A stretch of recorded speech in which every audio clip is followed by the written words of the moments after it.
Past 2 o'clock, need to go to questions without notice, so the time for member statements has concluded. Questions without notice, and I call the Leader of the Opposition. Thanks, Mr Speaker. My question is to the Prime Minister. Yesterday, the Prime Minister described the vaccination program like this, and I quote, "It doesn't matter how you start the race, it's how you finish the race. It's how you finish the race. And we are going to finish this race as a government when it comes to this issue. We're going to finish this race and we're going to run the race all the way to the finish line." Why then did the Prime Minister repeatedly say earlier this year that the vaccine rollout was not a race? The Prime Minister has the call. I'll tell you, Mr Speaker, what COVID-19 is not. It's not a political game, Mr Speaker. It's not a political game. It's something affecting the lives of every single Australian, the jobs of every single Australian. And I thank the Leader of the Opposition for repeating what I said in the House yesterday, Mr Speaker, because that is exactly as the government is approaching this challenge, Mr Speaker. And he makes reference to comments earlier in the year, Mr Speaker, and indeed things have changed a great deal since then, Mr Speaker. But one thing that has not changed, Mr Speaker, is the importance of doing this in a way that is safe and careful. And, Mr Speaker, at the time when those comments were made earlier in the year, as they are indeed made by Professor Murphy, Mr Speaker, he went on to say we want to do it safely and we want to do it carefully, Mr Speaker. So it is important that we approach this quickly and carefully, Mr Speaker. It is important that we do this with the utmost urgency, which our government has already and always been doing, Mr Speaker. And I can tell you, since the 10th of June, 2 months ago, Mr Speaker, the vaccination of the population has gone from 3.5% double dose to 23.7% double dose, Mr Speaker. The single-dose vaccinations have gone from 23.4% to 45.4% over the last 2 months, Mr Speaker, and today we get the news of a further record day of doses delivered, Mr Speaker, of over 250,000 doses in one single day, Mr Speaker, and over the past week averaging it more than 200,000 doses a day, Mr Speaker. The vaccination program is achieving, Mr Speaker, the vaccination rates today, Mr Speaker, that it needs to achieve to ensure that we can continue to move forward with the national plan that takes us forward, with clear vaccination targets, Mr Speaker, that take us to the next step and the step beyond that, Mr Speaker, and where the country needs to get to. By the end of this year, Mr Speaker, we will have made great progress against that plan. And, Mr Speaker, it's not just about ensuring that we get there as we make progress every single day. It's important that we continue to suppress the virus in this first phase, because we want to make sure that every member of your family, Mr Speaker, is around that Christmas table at the end of this year. Suppressing that virus now is incredibly important. Yes, Mr Speaker, we will run this race, but we will not, Mr Speaker, treat COVID like a political game as the opposition has been doing. The member for Moncrieff. Thank you, Mr Speaker. My question is to the Prime Minister. Will the Prime Minister please inform the House how the Morrison government is continuing to deliver on its plan to secure Australia's path forward to a stronger and more secure future on the other side of the COVID-19 pandemic? The Prime Minister has the call. Thank you, Mr Speaker, and I thank the member for Moncrieff for her question. I thank her for the strong advocacy that she's been putting forward for her community, particularly the small businesses in the Gold Coast and the international education providers as well, not just in the tourism sector but in the education sector, which is a very important to that community there in the Gold Coast. Mr Speaker, the pathway forward is set out in our national plan, agreed by all governments in this country, brought together by the federal government. It sets out clear targets to direct our way as we move into the weeks and months ahead. It builds on the achievements that Australians have been able to achieve, Mr Speaker, in our COVID response over the course of the last 18 months. Achievements, Mr Speaker, that have seen Australia avoid the deaths of more than 30,000 Australians when so many other countries, Mr Speaker, have achieved fatality rates that are just completely, Mr Speaker, disheartening and tragic and devastating. But here in this country, more than 30,000 lives saved, 1 million jobs, Mr Speaker, having come back after last year's COVID-19 recession, Mr Speaker, and even though we go through the challenges we go through now, we know that our economy, Mr Speaker, is resilient and will bounce back, Mr Speaker. The National Plan, strongly endorsed Professor Tony Blakely from the University of Melbourne. What do I make, he asks, of the National Plan announced by the federal government? I actually think it's pretty good, he says. He says the plan provides targets we can aspire to with collective carrots when we get there, and clearly explains the role of non-vaccine measures during these transitions. Mr Speaker, Professor Ivo Muller from the Walter and Eliza Hall Institute in Melbourne talks about the plan providing an excellent framework for safely guiding Australia from its current state of aggressive suppression of community transmission to a COVID-safe future, where we will be able to live with few restrictions and be reconnected to the rest of the world, Mr Speaker.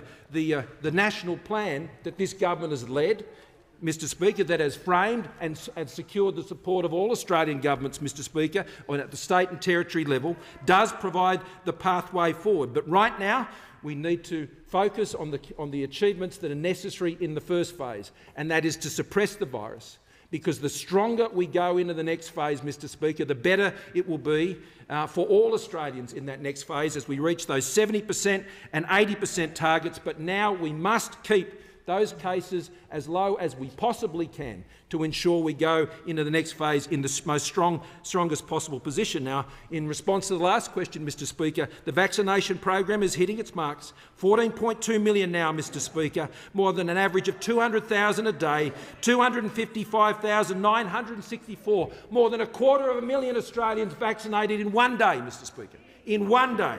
That is what we need for that plan to be implemented, and it is being implemented. I now give the call to the member for Hindmarsh. Thank you, Speaker. My question is also to the Prime Minister.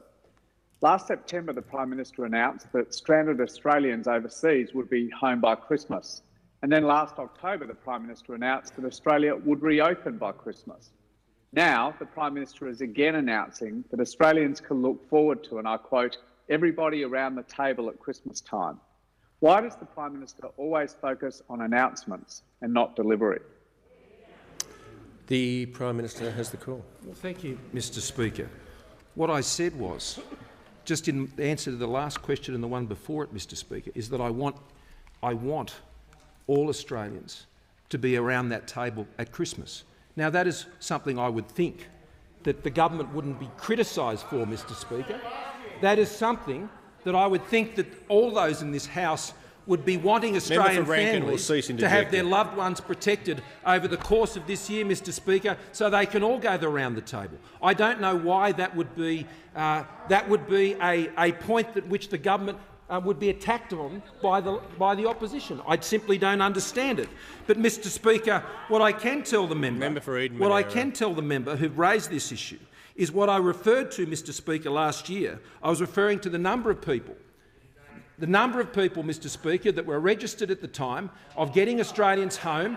And, Mr Speaker, as we know, we not only got that number of people home by the end of last year, many more, Mr Speaker, many more, because, Mr Speaker, as Australia continued to ensure that people in this country were protected as best as we possibly could from the ravages of COVID. That wasn't the case overseas, and more Australians joined those lists to get them home. And that's why, Mr Speaker, we expanded the National Resilience Facility in the Northern Territory. It's why we facilitated commercial flights to Australia, and we continue to do that now. Now, in this phase of the National Plan, we have all agreed that it's necessary to reduce the amount of arrivals coming into Australia because of the Delta strain. The Delta strain, Mr Speaker, has changed everything. That is a position understood and agreed by premiers, chief ministers and myself, Mr Speaker. Together, we're implementing the National Plan, Mr Speaker. The Labor Party is undermining the National Plan. The Leader of the Opposition is seeking leave to table the document. Speaker, I seek leave to table the Prime Minister's transcript from the 23rd of October 2020, in which he said he wanted to get Australia open by... Leave is not granted. Leave is not granted. And I call the member for Boothby. Thank you, Mr Speaker. My question is to the Treasurer. Will the Treasurer please remind the House of the Morrison government's enduring commitment to delivering more jobs and a stronger economy so that all Australians can look forward to a brighter future on the other side of the COVID-19 pandemic? Is the Treasurer aware of any alternative approaches? The Treasurer has the call.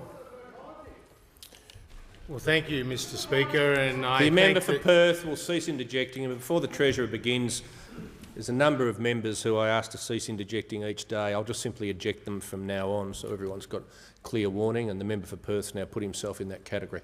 The Treasurer has the call. Well, thank you, Mr Speaker, and I thank the member for Boothby for her question, acknowledge her experience as a journalist working for the Australian Chamber of Commerce and Industry before coming to this place, and a strong advocate for small businesses across her electorate. Indeed, around 70,000 taxpayers in the honourable member's electorate will benefit from tax cuts that we on this side of the House have supported, and around 20,000 businesses across the electorate of Boothby will benefit and be eligible for the expanded instant asset write-off that we as a government have introduced in order to boost investment and the strength of our economy.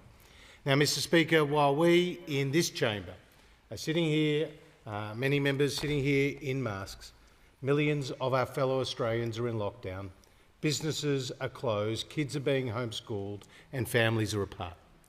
These are really, really difficult times.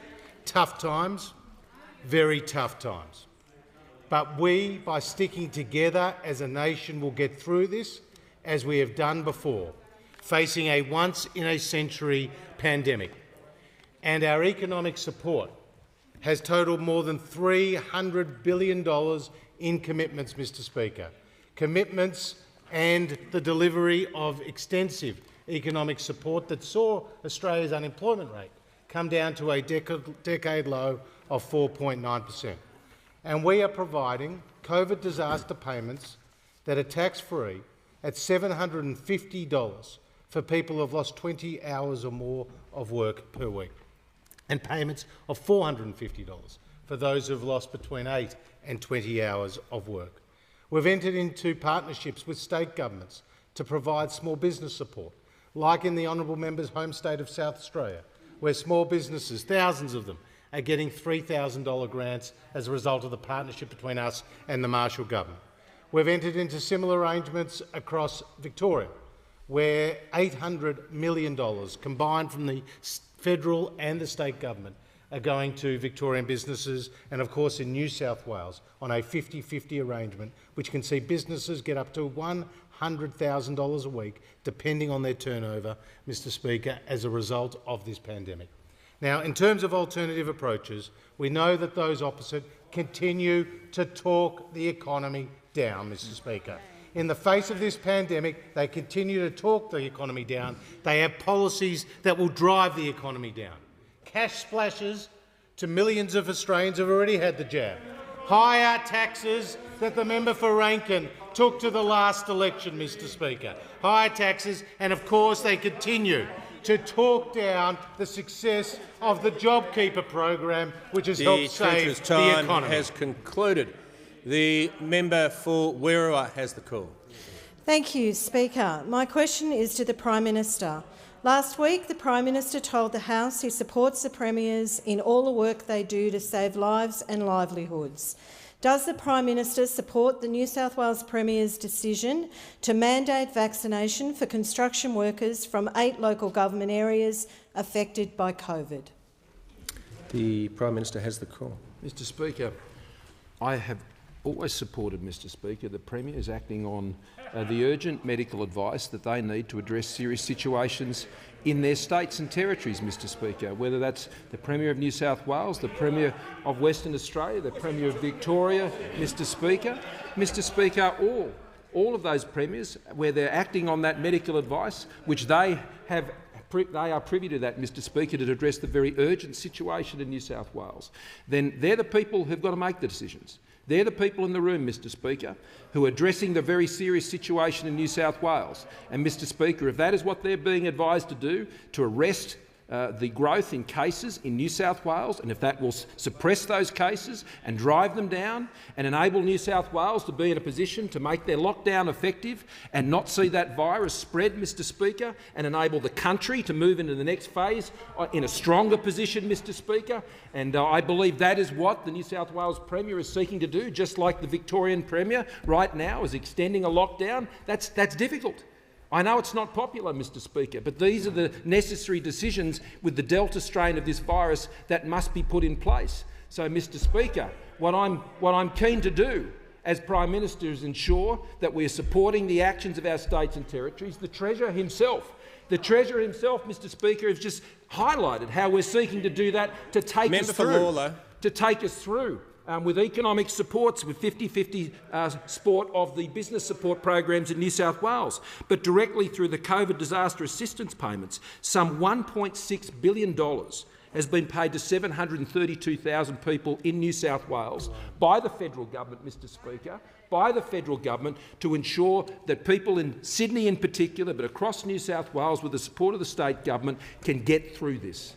And I tell you what, by investing in them, by supporting them, by seeing them through, by giving them that confidence, Mr Speaker, that is the best support we can give to the New South Wales government to ensure that they can take Australia through this, New South Wales through this very difficult time. And in addition to that, Mr Speaker, almost 400,000 of additional Pfizer doses that have been brought forward and provided to New South Wales to help them combat this virus, Mr Speaker, is also providing great assistance. So yes, we are supporting the New South Wales government in every which way we can, Mr Speaker, including with the provision of COVID assist support from the Australian Defence Forces in there on the ground, working side by side with police officers and other emergency service workers, rural fire service workers also being enlisted into this cause. And I thank them for their work. I thank everybody in New South Wales work, whether they're delivering vaccines, Mr Speaker, whether they're delivering the vaccines in those DHL vans, Mr Speaker, whatever they're doing in New South Wales to get people through this, Mr Speaker, I thank them and I support them. I now give the call to the member for Warringah. Thank you, Mr Speaker. To the Treasurer. Despite what has been said, small businesses in Sydney and Warringah are struggling desperately. One local business owner has said to me, the worst lockdown since the pandemic started is being met with the worst government support. Another local owner of a hospitality business told me he's getting 65% less in government support than he was last year. Small businesses desperately need increased financial support, a mandatory rental code to assist in their negotiation with landlords, and confirmation of ongoing support for a period post-lockdown. Treasurer, last week you failed to provide businesses in my electorate with straight answers. You were flippant, telling them they would bounce back. Will you announce further support for the small businesses? The Treasurer has the call. Well, Mr Speaker, the honourable member may be interested to know that between the federal and the state governments, there'll be about $1 billion a week going into New South Wales, which is equivalent to the amount of money that JobKeeper and the cash flow boost were providing into New South Wales at the peak of the pandemic last year. Now, Mr Speaker, the initiatives that we announced for New South Wales in terms of economic support are very significant.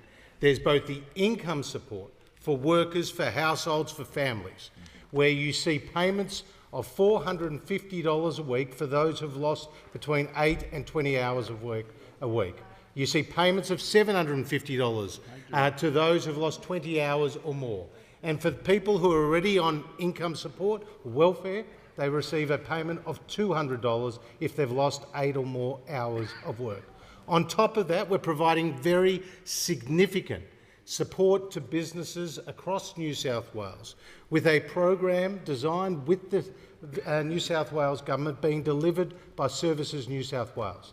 Now, those payments are between $1,500 and $100,000 a week for businesses that have a turnover between $75,000 and $250 million. Now, those businesses have to show a turnover decline of 30% or more. Now, if you're a sole trader, you get $1,000 a week, Mr Speaker, as a flat payment. But the combination of that income and that business support is very substantial to people in the honourable member's electorate, indeed across New South Wales. And we recognise the challenges that are being posed by this pandemic. But that is why, from day one, we have been there with programs like JobKeeper, the cash flow boost, multiple payments of $750 to people who are veterans, carers and others on income support, as well as the coronavirus supplement, which effectively doubled the safety net. And on top of that, in successive budgets were provided other tax relief as well as other investment incentives. Now, the Leader of the Opposition interjects about $750. I'll remind the Leader of the Opposition, $750 a week is where JobKeeper was when we first introduced it, Mr. Speaker. We introduced it at $750 and then it tapered down for the second half of that program. So I'd say to the honourable member, we understand how difficult it is for businesses across New South Wales, and that is why we continue to put enormous economic support in partnership with the New South Wales Government to work supporting the people of New South Wales. By sticking together, we will get through this. And I'll give the call to the member for Wentworth. Thank you, Mr. Speaker. Mr. Speaker, my question is to the Minister for Health and Aged Care. Will the Minister please update the House on how the Q3 ramp-up of the vaccine rollout is helping to protect lives across Australia, including in my home state of New South Wales? The Minister for Health and Aged Care. Thank you very much, Mr. Speaker, and I want to thank the member for Wentworth, both for his question, but also for the support of his constituents and the people in Greater Sydney at this moment in time. We know, as the Prime Minister has said, that over 250,000 Australians were vaccinated in 24 hours. This is the first time that that mark has been reached, we believe, in this nation's history, and certainly during the course of the pandemic. The figure of 255,900 Australians is approximately the population of Geelong in one day. It's almost the adult population of Wollongong in one day. That gives you a sense, it gives the House a sense, Mr. Speaker, of the number of Australians who are stepping forward, who are being vaccinated. And then, over the last week, 1.4 million Australians now, 200,000 a day, as the Prime Minister has said, now well more than the population of Adelaide in 1 week. What does it mean? It means that the ramp-up is occurring precisely as we set out it would do during Q3, during the third quarter. And the reason why is we see that we go from 700,000 vaccines a week in mid-June to 1.4 million vaccines. And this week we've distributed 2 million vaccines to the nation. It includes the fact that we've had over 1.2 million Pfizer arrive, more than we had previously said would be the case, because we've been able to work quietly and successfully to bring those vaccines forward. All of these things are coming together to save lives and protect lives. The member, of course, has immense international experience. At the same time, he would be painfully aware that whether it is in Israel, which is seeing very high case numbers, whether it's in the United States, where they've had over 700,000 cases in a week, the UK, which saw over 140 lives lost in the last 24 hours, or around the world, with 600,000 cases and 11,000 lives lost in one day. A global pandemic is raging. And we have our challenges at home, profound and real and significant. But that comparison with what we see abroad reminds us that there is a pandemic across this world which is ravaging lives and which is having an impact on society unlike anything we have seen in peacetime since the Spanish flu. And so this vaccine program continues to ramp up. We now have almost 82% of over 70s. We now have almost 70% of over 50s. And together, 14.2 million vaccinations have been delivered to Australians. And so there are great challenges. But these vaccines are saving lives and protecting lives, but they are working on the fact that we have contained the virus by comparison with what we've seen around the world. We're not immune, but we have a plan which is saving lives and protecting lives. And I'll give the call to the member for Chifley. Thank you, Speaker. My question's to the Prime Minister. Prime Minister, COVID-affected areas from Mount Druitt to Blacktown need walk-in vaccination hubs to boost vaccination rates in vulnerable communities. And when the New South Wales Premier was asked about this week, she indicated she wanted to set up these hubs but needed more vaccines from the Morrison-Joyce government. If the Prime Minister had just done his job, wouldn't the vaccine hubs in our communities that we're calling for be available now? The Minister for Health. Thank you very much, Mr Speaker, and I thank the member for Chifley. I would note that to date 4.6 million vaccines have been delivered in New South Wales, and just in the last 24 hours, off the back of the additional supplies which the government has made available, 200,000 additional doses of Pfizer, coupled with a bring forward of over 180,000 doses, that New South Wales has administered a record number of vaccines, 106,000 in the last 24 hours. And in particular, that includes 30,000 from the state vaccination clinics and 76,000 from our GPs and our pharmacists. I do want to note the role of pharmacies. On Monday, there were 7,777 doses delivered by our pharmacies. Yesterday, there were over 9,000. All up, there have been over 56,000, and these doses are increasing every day, particularly across New South Wales, particularly across Sydney, particularly across Western Sydney. We have 321 pharmacies delivering vaccines in New South Wales, and that's growing to 584 in New South Wales by the end of this week. So what we're seeing is a significant increase in vaccines. That's leading to a significant increase in vaccinations. New South Wales at this point in time, as I say, has seen 106,000 vaccinations in the last 24 hours. What we are also doing, though, is making sure that across the country, but in particular in New South Wales, we not only have new GPs coming on board, we not only have the pharmacies coming on board, we also have, as I say, the over 380,000 additional doses which have gone to New South Wales, which have been driving the state vaccination increase and uptake. It had previously been close to a maximum of 20,000 doses a day, then 25,000, and then yesterday 30,000. And a record day in primary care, over 163,000 doses in primary care around Australia and matched in New South Wales.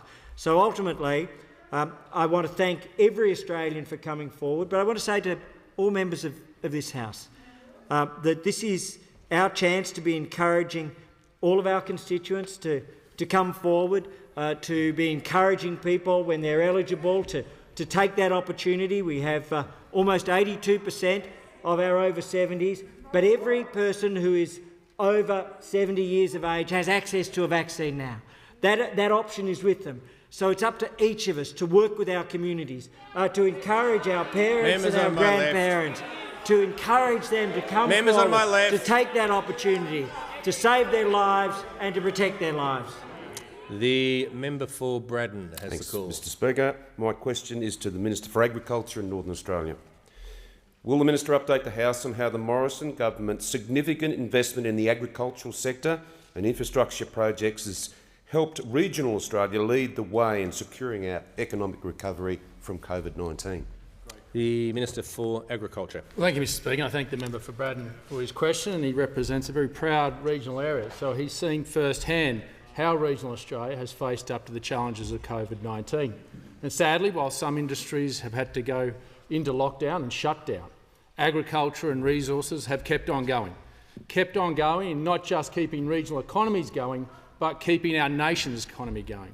And on the back of some half-decent seasons, we're now seeing, particularly in the agricultural sector, there is a renaissance right across regional Australia off the back of this. And can I say, when you look at the ABARE statistics just for last financial year, $1,272 per head was received for beef per farmer. This is an astounding result, fourth highest on record, and where the Eastern Young Cattle Indicator is today, you would suggest that that will be broken this year.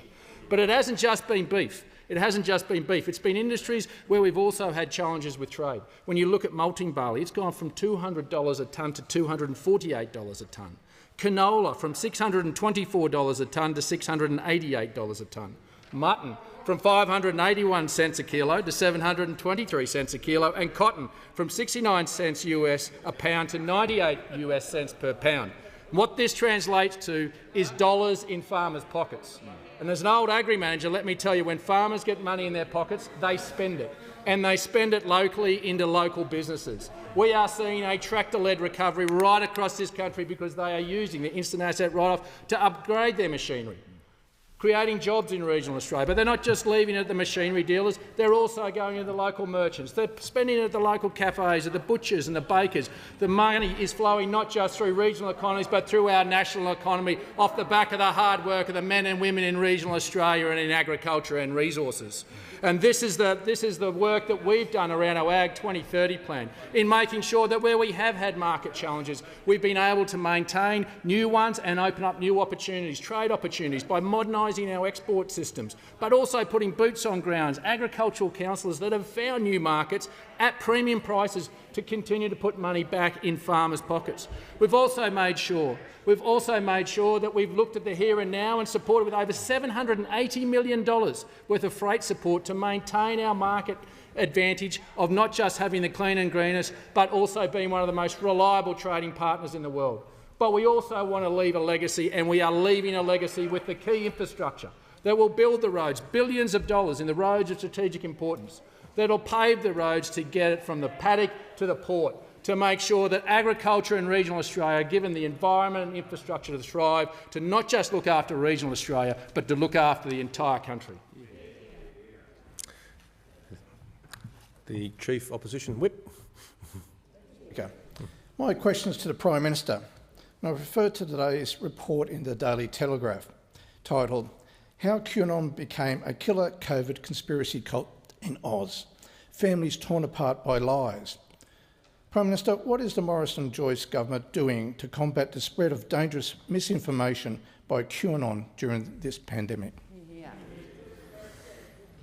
The Prime Minister has the call. Mr Speaker, crazy rubbish conspiracies, Mr Speaker, have no place when it comes to the public health of this country, and this government will have no association with it, Mr Speaker, as we demonstrated yesterday in this House, Mr Speaker, as we demonstrated in this House, and ensuring that we take all steps we can to deal with misinformation is what this government is doing, Mr Speaker, and it is up to all of us as members to seek to do everything we can to ensure that we are countering that in our own communities. Mr Speaker, I've been pleased to be engaging with the ethnic community leaders, multicultural community leaders, particularly in New South Wales, Mr Speaker. I thank those faith leaders across New South Wales, and particularly in south-western Sydney, Mr Speaker, who have been countering the misinformation that has been occurring in their communities. I particularly thank those of the Pacific community in this country, Mr Speaker, and the faith leaders in their communities who are telling their congregations how important it is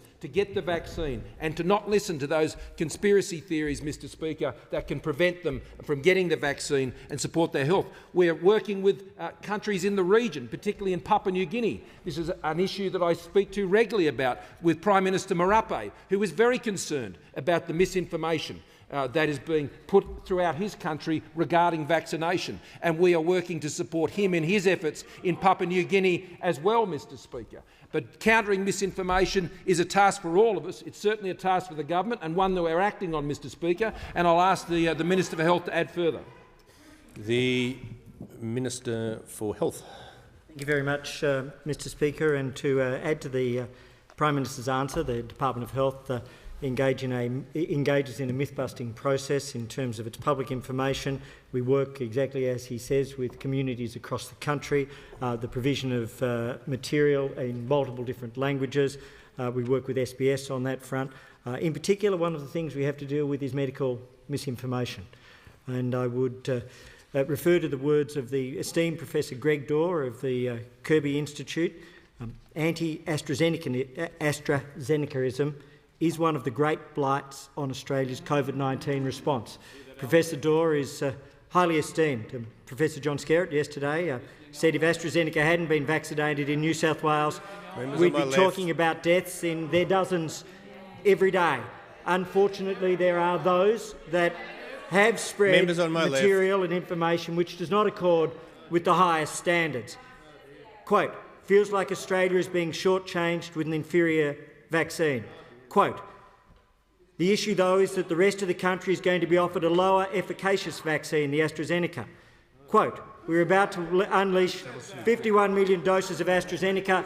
It is the Labor Party's candidate for Higgins. The minister's time has concluded, and I give the call to the member for Moore. Thank you, Mr. Speaker. My question is to the Minister for Energy and Emissions Reduction. Will the Minister update the House on how the Morrison government is working with our international partners to advance the next generation of low-emissions technologies, and is the Minister aware of any alternative approaches? The Minister for Energy and Emissions Reduction. Well, thank you, Mr. Speaker, and I thank the member for Moore for his question. And as someone who has had a distinguished business career before coming into this place, like so many on this side of the parliament, he knows the crucial role that technology plays in solving hard problems. And when it comes to mitigating climate change, he knows, as we all know, that it's a global problem requiring a global solution. And that's why we're absolutely committed to our technology investment roadmap, bringing the next generation of low emissions technologies to commercial parity with their existing alternatives. And that means technologies like clean hydrogen, carbon capture and storage, healthy soils, soil carbon, low emissions steel and aluminium, Mr. Speaker. We know that not only will these technologies reduce emissions in Australia, they will do it around the world, Mr. Speaker. Indeed, the 5 priority technologies in our technology investment roadmap will either substantially reduce or eliminate emissions in sectors responsible for 90% of the world's emissions, Mr. Speaker. And that's why we are entering into partnerships, low emissions technology partnerships with countries like Germany, Japan, Singapore, the United Kingdom to develop those technologies, Mr. Speaker. Now, we have committed $20 billion in the coming years to investment in development and deployment of those technologies. It will create 160,000 jobs, bring forward a total of $80 billion of public and private sector investment focused on supporting heavy industry, not destroying it, supporting agriculture, not destroying it, Mr. Speaker, supporting manufacturing, not destroying it, Mr. Speaker. Now, I am asked about alternatives. And those opposite, Mr. Speaker, have now voted 5 times against a technology-led approach to reducing emissions. They've voted 5 times against clean hydrogen, against carbon capture and storage, against electric vehicle charging infrastructure. 5 times, Mr. Speaker. And as the member for McMahon has said, proudly, he's boasted that they're going to keep doing it, Mr. Speaker. They're going to keep doing it. Now, sadly, the member for McMahon, it's not new to him to be against investment in technology. In his short stint as Treasurer, Mr. Speaker, not only did he oversee their electricity tax rising to record levels, he also oversaw dragging $200 million out of their clean technology program, Mr. Speaker. So he is for taxes and against technology, Mr. Speaker, for taxes and against technology. He opposed technology-led solutions as Treasurer. He's doing it again, and as the member for Hunter has said so eloquently, that's stupid policy and stupid politics. The Leader of the Opposition. Thank you, Mr. Speaker. My question is to the Prime Minister, and I refer to the IPCC report, which this week warns that without effective action on climate change, Australia faces an increase in the intensity, frequency and duration of fire weather events. Will the Morrison-Joyce government commit to net zero emissions by 2050? The Prime Minister has the call. Thank you, Mr. Speaker. The Leader of the Opposition will be aware that it is the government's policy to achieve net zero as soon as possible and preferably by 2050, Mr. Speaker. And, Mr. Speaker, the IPCC report that was released and we commented on yesterday, Mr Speaker, is a very serious report. It's a report that affirms the position that the government has been taking to take action on climate change and to ensure that we continue to reduce emissions. Australia has reduced emissions by 20% on 2005. We have met and we have beaten our Kyoto targets, Mr Speaker. We will meet and we will beat our Paris commitments, Mr Speaker, for 2030. We will exceed those commitments, Mr Speaker, and I'll tell you why we will do that. Because Australian households, Australian businesses, Australian farmers, Australian manufacturers, Australian miners, Mr Speaker, all of them are making the changes in their businesses supported by the policies of our government, whether it has been to put the solar panels on roofs, and we have the highest level of that in the world, Mr Speaker. It would be in rolling out renewable technologies, Mr Speaker, and investment, which is 8 times the global average, greater than the EU, Mr Speaker, greater than countries even like Germany. Mr Speaker, but what we also note, and why technology, not taxes, is so important, and, Mr Speaker, why commitments without plans is a danger, Mr Speaker. What's important, Mr Speaker, is that technology drive the changes that are needed. Technology drive the changes are needed, because I know, Mr Speaker, on this issue of net zero by 2050, the opposition has made an unqualified commitment. An unqualified commitment, a blank cheque commitment with no plan, Mr Speaker, that will see, Mr Speaker, a policy put in place by those opposite, because, Mr Speaker, they're not supporting technology, they're voting against technology, Mr Speaker, in this parliament. They're voting against it. And if you're not going to back technology, there's only one thing you will back, Mr Speaker, and that is taxes. The Leader of the Opposition, the Labor Party, I should say, Mr Speaker, on this important policy issue, Mr Speaker, their policy has always been to tax their way to these commitments, Mr Speaker, not invest through technology to these commitments. On our side of the House, we will focus on the climate action that is necessary to achieve not only the results here in Australia, but ensure that the technology that is developed can be made available and supported throughout developing countries of this world, which account for 2/3 of global emissions and rising, and China alone accounts for the similar emissions, in fact more than all OECD countries combined. That's where the solutions, Mr Speaker, need to be applied. And I give the call to the member for Robertson. Thank you, Mr Speaker. The question is to the Minister for the Environment. Will the Minister update the House on how the Morrison government is transforming Australia's waste and recycling industry, including in my home state of New South Wales, and how this benefits not just our environment but regional economies as well? The Minister for the Environment has the call.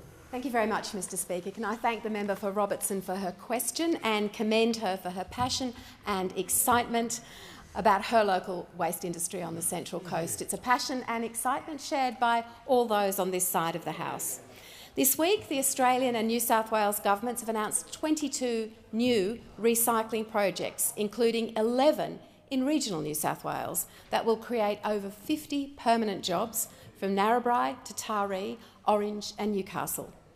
However, I know the honourable member is particularly passionate about a project in Somersby in the Robertson electorate, where Sulo will be upgrading moulding equipment to recycle old curbside bins and bottle caps back into new recycled garbage bins. And we know this works because we've seen this in the member for Mackellar's electorate, where Sulo collected 184,000 old wheelie bins that were washed, chipped and repalletised for use in the manufacture of new bins for Northern Beaches Council.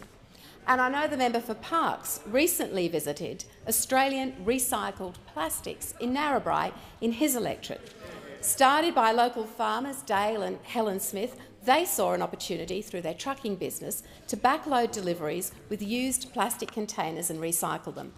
This funding will help them expand their operation by investing in new equipment to run 2 lines to process drink bottles and milk bottles, processing approximately 9,300 tonnes a year. All of the New South Wales new projects show how the Morrison government's $190 million investment in the Recycling Modernisation Fund is turbocharging this nation's recycling capacity. And we need to capture the economic value of waste. We need to create markets for recycled materials. This is the level of investment that will drive jobs in key areas at a critical time, increasing the state's recycling capacity by an estimated 120,000 tonnes every year. Other projects include $40 million for a new materials recovery facility in Newcastle to recycle waste glass, plastic, tyres, paper and cardboard. In the Shoalhaven, a partnership between local council, the Uni of New South Wales, Sustainable Materials Research and Technology Smart Centre will establish a microfactory that turns glass and mattresses into green ceramics for kitchen benches and remanufactures plastics into filament for 3D printing. This is all about easing pressure on our environment by recycling more materials, including plastic, glass, cardboard, even coffee cups, but most importantly, as we come through and out of COVID, it's about creating jobs, it's about creating economic investment, and it's about backing regional Australia. The member for Griffith. Yes, thanks, Mr Speaker. My question is to the Prime Minister. This morning on ABC Radio, the Deputy Prime Minister said about net zero emissions, and I quote, "We don't actually come up with the plan." Is the Deputy Prime Minister right? The Prime Minister has the call. Thank you, Mr Speaker. Our plan for achieving our climate commitments, Mr Speaker, and our goals is being worked through by the Cabinet, Mr Speaker, and the policy processes of the Cabinet. And where we have completed those, Mr Speaker, we will do exactly as we did before the last election. At the last election, Mr Speaker, we set out our commitments to 2030 and how we would get there.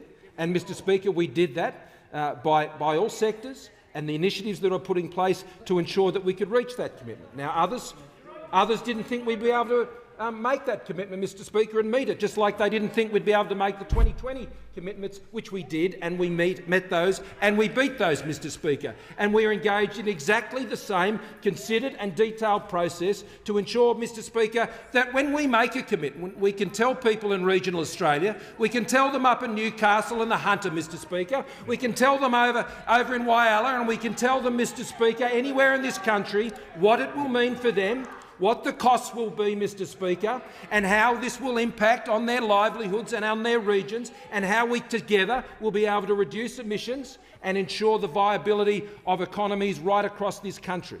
That is our process, Mr Speaker. That is what we do. We are up front with the Australian people and the world, Mr Speaker, because no country reports their quarterly emissions on emissions reduction better than Australia. Australia is, as to the best of our knowledge, the only country in the world, Mr Speaker, that reports emissions reduction by quarter. Every gas, every sector, every quarter. Now, that is something Australia should be very proud of, Mr Speaker. That is something other countries should be doing. We are very, very transparent about this, Mr Speaker, and we'll be very transparent about our plans and how we endeavour to meet the important goals that we are setting out to ensure we address climate change and at the same time ensure that we do not take away the industries and jobs that Australians depend on. Now, Mr Speaker, our government is not going to write a blank cheque on this. We're not going to write a blank cheque. We're not going to legislate away a blank cheque, which is what the Leader of the Labor Party and the Labor Party will be doing, Mr Speaker. They will take an unqualified commitment. They will spend whatever of your money, Mr Speaker, of your money and those of Australians around the country. They will do that unfettered with an unqualified commitment, and it'll all fall on the people of Australia. What we will do is consider this carefully and have a clear plan which we can take Australians with us on. But, Mr Speaker, those opposite boast. They boast about what they do in this area. But, and I've had one of my own members, the Deputy Prime Minister, quoted to me in the question. So let me quote another member of this chamber.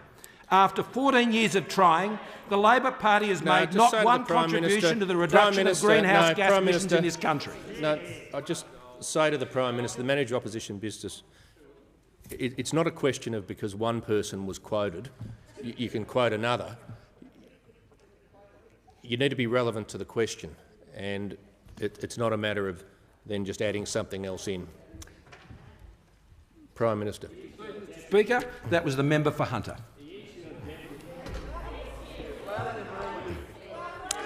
Members on my left, I just say to the Prime Minister, and I'm going to make this as clear as I can, that a question that asks about a quote, all of his answer was relative. It was relevant. It didn't ask about any other quotes, and the option isn't there to simply decide you'll add another quote in a political attack. The member for O'Connor has the call. Thank you, Mr Speaker. And my question is to the Minister for Resources and Water. Will the Minister update the House on the strength of the resources sector and the plan the Morrison-Joyce government is implementing to streamline and cut red and green tape through reforms so we can create more jobs and support regional communities like those across my electorate of O'Connor? Is the Minister aware of any alternative approaches? The Minister for Resources and Water.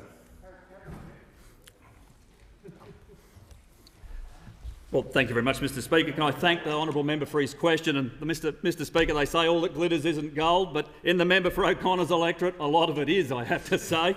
There's a lot of gold comes out of the member's electorate, and it is, of course, contributing to Australia's record exports for resources, $310 billion, 279,000 direct jobs. And the member for O'Connor, Mr Speaker, got a big advantage. It's the super pit. Now, that's not a moment of self-reflection, that's just of mine, Mr Speaker, that's over there. A very long-standing one, I have to say. Now, Mr Speaker, we want to ensure that we maintain Australia's competitiveness internationally when it comes to the resources sector. To do that, we want to make sure that we are streamlining particularly environmental processes.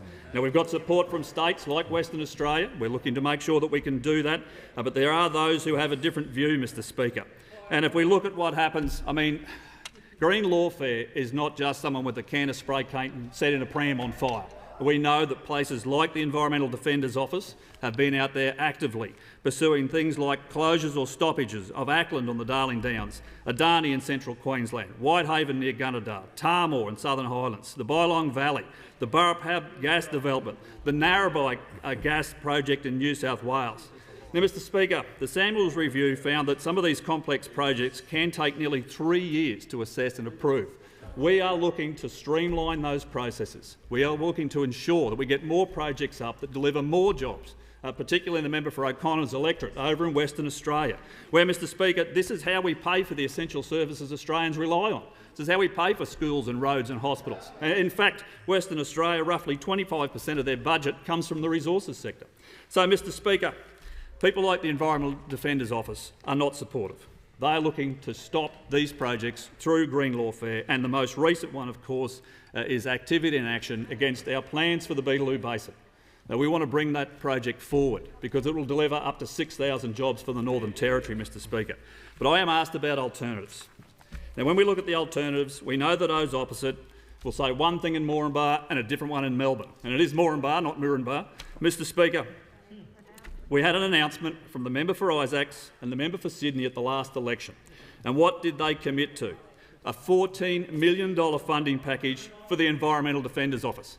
So they say one thing in Melbourne, another one in Moranbah, and then they look to fund those individuals who are looking to stop projects in this country. We want to streamline processes, we want more projects to get up, we want to deliver more jobs, we want to strengthen our economy right across the country. Now, Mr Speaker, they also said the Coalition cut all Commonwealth funding to the EDO. Well, yes, we did. Mr Speaker, we are absolutely determined to continue the success of the resources sector. It is helping to carry our country, and congratulations to those hard-working men and women. The member's time has concluded. The member for Fenner. My question is to the Prime Minister. Jan from Frankston is an aged pensioner who works part-time as a teacher. She received JobKeeper, and Centrelink is now demanding she repay more than $1,000. She has to repay at $15 a fortnight out of her pension. Billions of dollars of JobKeeper were gifted to firms with rising earnings. Why is the Prime Minister not asking them to repay a single cent? The Treasurer.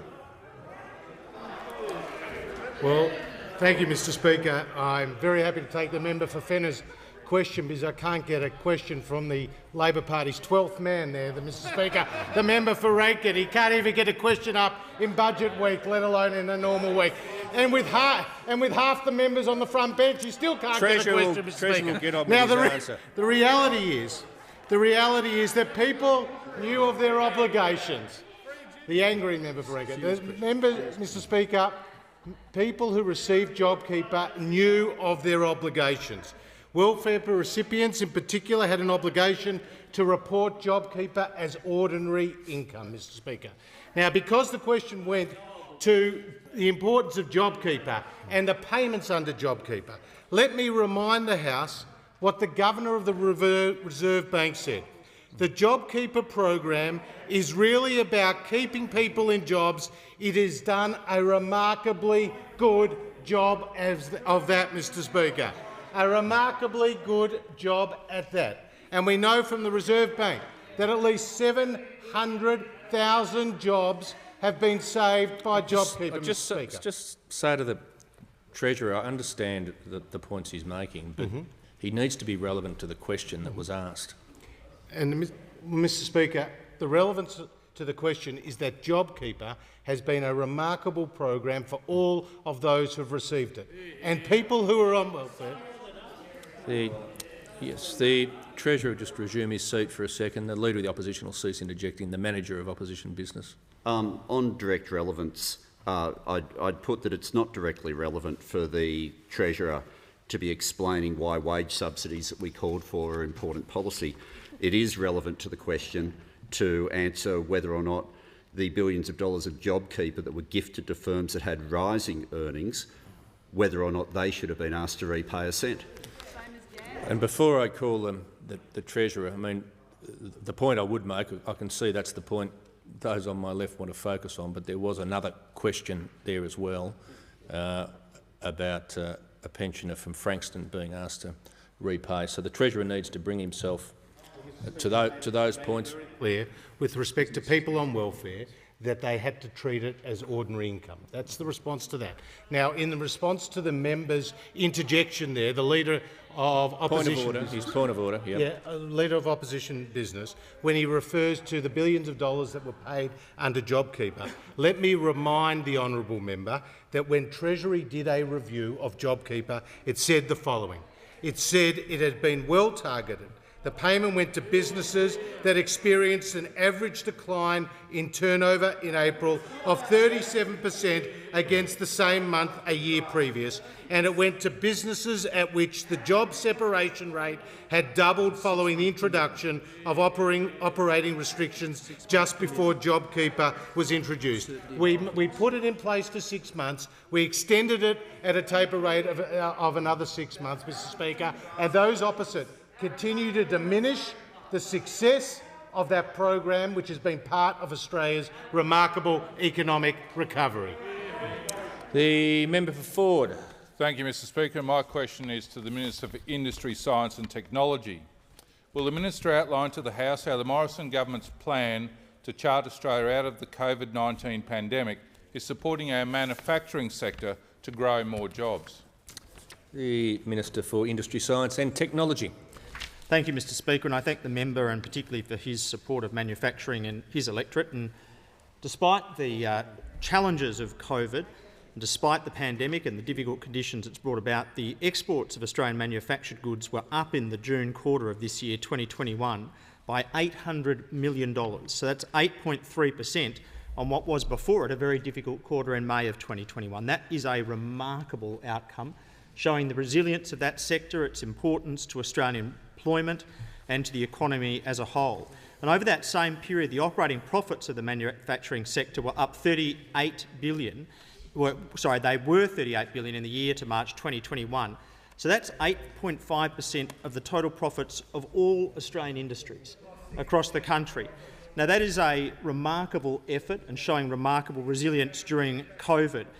And that is why the Morrison government is backing Australian manufacturing through COVID and to achieve on the other side of COVID, with the $1.5 billion modern manufacturing strategy. And that strategy is particularly focused on 6 areas of comparative advantage and strategic importance, the 6 national manufacturing priorities, as they've been showing the potential to deliver enormous job growth. And those critical areas of focus show not only the ability to grow jobs domestically, but to expand domestic production into global supply chains. And the sector that I want to talk about today is the medical manufacturing sector. That sector already contributes $5.5 billion to the Australian economy. It supports over 46,700 jobs. And with the growing demand for healthcare and advances in customised and precision healthcare, Those being coupled with digital technology shows enormous potential for growth. We've just announced 5 medical product companies that will share in $36 million in funding. One of those amazing companies is NewMed Pharmaceuticals, and they'll use their Modern Manufacturing Initiative grant to fund an $85 million manufacturing facility in South Australia. That'll create 250 construction jobs, 180 ongoing positions, 40 million units of tablets, liquids, creams that are all currently manufactured offshore will now be manufactured in Australia. And that's everything from cold and flu tablets and painkillers to topical creams and prescription and life-saving medications. NewMed will also have a strong focus on research and development. It will create job opportunities across the workforce for scientists, pharmacy graduates, logistic experts and engineers. And importantly, what it will do is create manufacture into supply chain fragilities that we saw open up during COVID. So we've had a grant, supply chain fragilities and export leveraging. Has concluded. The member for Rankin. Thank you, Speaker. My question is to the Treasurer. 10% of the total funds that he committed as Treasurer for commuter car parks at the last election were allocated to his own electorate. After more than 2 years, how many of the 4 car parks the Treasurer promised have been built? How many have started construction? And how many are no longer going ahead? The Treasurer has the call. Well, Mr Speaker, there's a stranger in the House, Mr Speaker, because I've got a question from the member for Rankin. But the reality is we on this side of the House have supported commuter car parks, including in my own electorate, because we want to reduce congestion, Mr Speaker, on our roads. Congestion on our roads, Mr Speaker. Now, Mr Speaker, we want to reduce congestion on our roads. Now, with respect to the car parks in my own electorate, they haven't been built as yet, and we want them built. Members on my left. I can tell you what, we will deliver more infrastructure to my electorate than those opposite ever will, Mr Speaker. Now, with respect... Member for Rankin. The Treasurer has the call. Mr Speaker, he would trip over his own shoelaces, the member for Rankin. The reality is commuter car parks are a way of reducing congestion in our cities and in electorates such as mine where there is a lack of capacity at local car parks. And I note that the leader of the opposition supported his own commuter car park. Cease interjecting. His own commuter car park fund, Mr Speaker, because he believed, as we do, that providing more commuter car parks... Treasurer will pause. The Leader of the Opposition will cease interjecting. I give great tolerance to the leaders and the Manager of Opposition Business and the Leader of the House, but it's a never-ending stream of interjections and it needs to stop. The Treasurer. Mr Speaker, the reality is these investments can help reduce congestion on our roads, enable more people to take public transport, and it's the same principle that those opposite also adopted.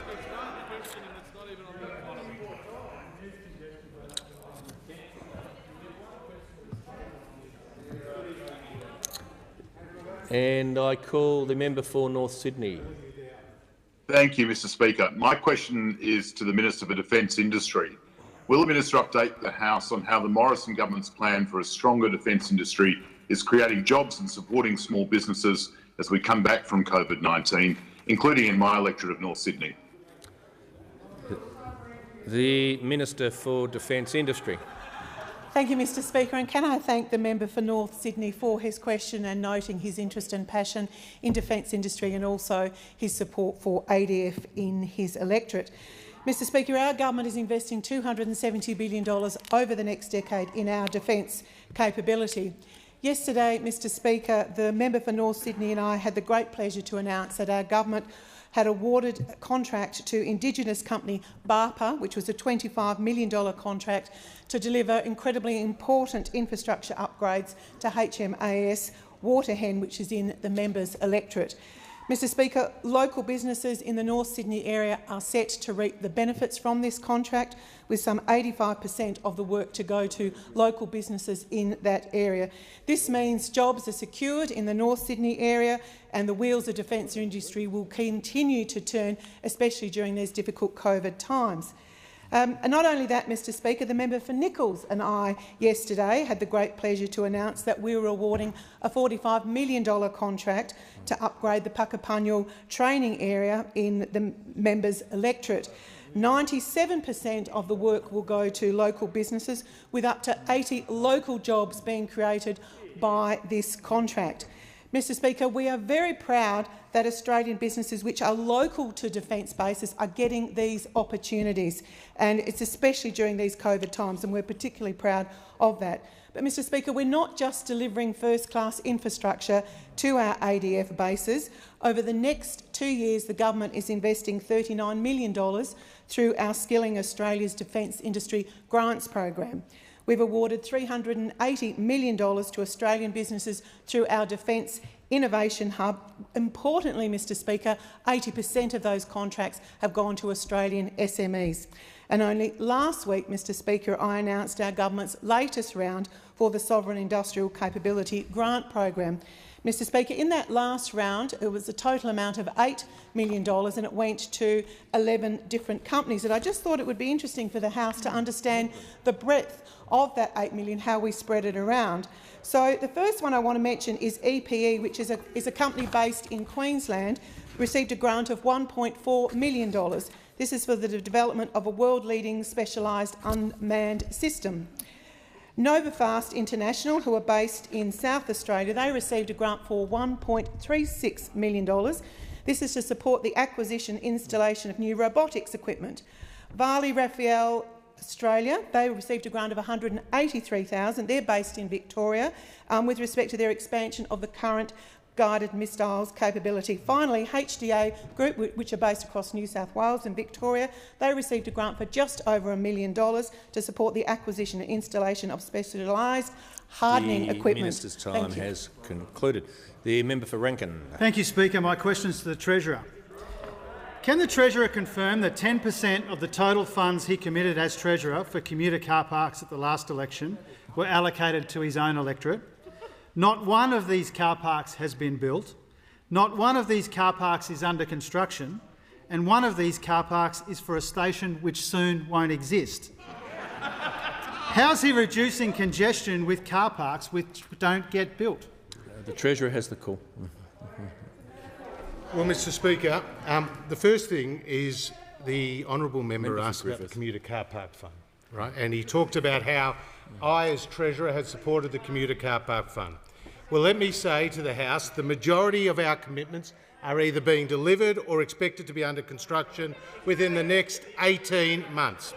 2 commuter car parks are currently operational at Beaconsfield and Hurstbridge, Mr Speaker. 3 commuter car parks are currently under construction at Craigieburn and Croydon and Mandurah, Mr Speaker, and around 15 commuter car parks will commence construction this year, and a further 16 commuter car parks, I'm advised, will commence construction in 2022. So I say to the honourable member, whether it's car parks in those electorates or in mine, we look forward to them being built. And I call the member for Chisholm. Thank you, Mr Speaker. My question is to the Assistant Treasurer, Minister for Housing, Minister for Homelessness, Social and Community Housing. Will the Minister please update the House on the progress of the 2021 census and how it is fundamental to helping Australia plan for our nation's future? The Assistant Treasurer has the call. Well, thanks very much, Mr Speaker, and can I thank the member for Chisholm for her question, and can I thank all Australians for making the 2021 census night a huge success. Last night we had 6.4 million surveys provided by Australians, which covers some 16.5 million people. We saw no interruptions, we saw no security breaches, and we saw a seamless service for the majority of Australians. Our call centres which were ready and waiting, did not have many customers last night because the service was so seamless. Mr Speaker, members on my left, I was with the ABS last night. I had an opportunity to speak with many of the staff at the ABS to thank them for their dedication, for their commitment over a long period of time. And I want to just remind Australians and remind the House, this is a massive logistical exercise. There are 38,000 temporary jobs around Australia. There are 20,000 field officers who ensure that the census is completed as seamlessly as it is, and 15 million letters are sent over a 5-week period. Mr Speaker, we've received, as I said, 6.4 million surveys back to date. The remainder will be hard copies that are in the post, and of course field officers who will be out in remote communities, Indigenous communities, ensuring that they are able to get a census survey from everybody possible. We in Australia aim for a very high completion rate. We aim for a 95% completion rate. That will be the goal. So whilst last night was a huge success, the work of the ABS and its 20,000 field officers, indeed the 38,000 staff dedicated to this, will be working on it for a number of weeks. I want to again record my congratulations and thanks to the ABS, to the Australian Cyber Security Centre, to the Department of Defence, to the Digital Transformation Agency.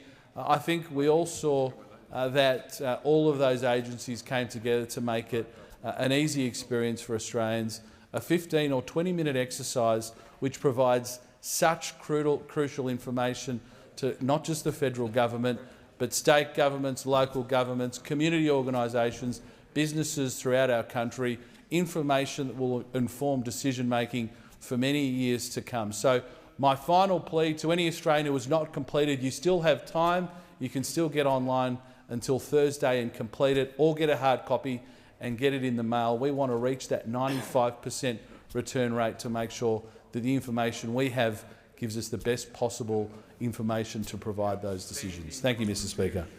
The Leader of the Opposition on a brief indulgence. Yes, Mr Speaker. I join with the Minister in encouraging Australians to fill in the census. This is important, and it's important that all Australians participate so that we have accurate information going forward.